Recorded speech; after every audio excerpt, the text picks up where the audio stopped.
DEO का एक नया स्वरूप सामने आया है। प्रवचन भी करता था डीईओ, पूर्वी चंपारण का डीईओ रजनीकांत प्रवीण जो प्रवचन करता था, बेतिया में ही प्रवचन करता था।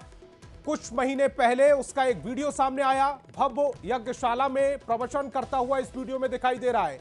पिछले दिनों करोड़ों रुपए इसके पास से मिले, कई शहरों में इसके छापेमारी हुई, कई शहरों में इसकी संपत्ति होने की भी खबर मिल रही है। तो बेतिया से यह बड़ी खबर, प्रवचन का वो वीडियो भी आप इन तस्वीरों में देख सकते हैं। डीईओ ये प्रवचन करता हुआ इन तस्वीरों में नजर आ रहा है। रजनीकांत प्रवीण इसका नाम है, बेतिया में ही प्रवचन करता था। कुछ महीने पहले उसका एक वीडियो सामने आया, भव्य यज्ञशाला में प्रवचन करता हुआ प्रवीण इन तस्वीरों में नजर आ रहा है। रजनीश हमारे संवाददाता ज्यादा जानकारी के साथ जुड़ रहे हैं। रजनीश, एक तरफ भ्रष्टाचार, दूसरी तरफ प्रवचन, दो तस्वीरें एक ही व्यक्ति की।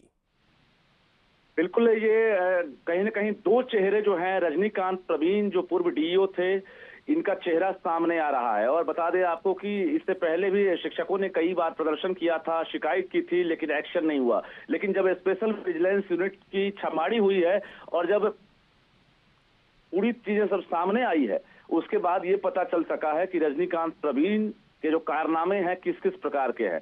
तो एक तरफ जहां करोड़ों रुपए जो है बरामदगी हुई है, ज्वेलरी के साथ साथ अचल संपत्ति जो है उसका खुलासा हुआ है। दूसरी तरफ जो चनपटिया प्रखंड है, वहां शेख धुरवा गांव है, वहां पर ये रजनीकांत प्रवीण ने यज्ञशाला निर्माण करवाया था। और जिस यज्ञशाला में पहले तो यज्ञ का आयोजन किया गया, जहां पर खुद ये यजमान की भूमिका में थे, उसके बाद हर सप्ताह ये वहां जाते थे और शिविर लगाकर वहां पर ये प्रवचन देते थे, धार्मिक प्रवचन भी देते थे। जिस जिला में ये डीओ थे, वहां प्रवचन करने में हर सप्ताह पहुंचते थे और वहां हजारों लोगों की भीड़ जुटती थी।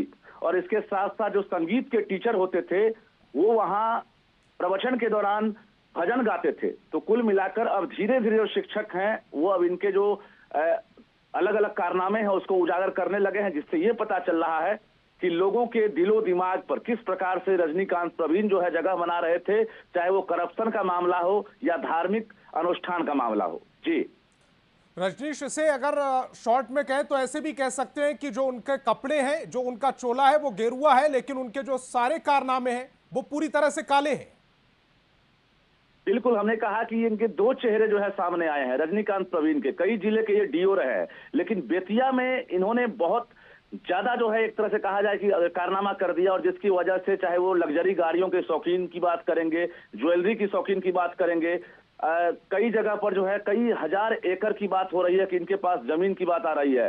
बेतिया के साथ साथ अन्य जगह इनके पास प्रॉपर्टी है।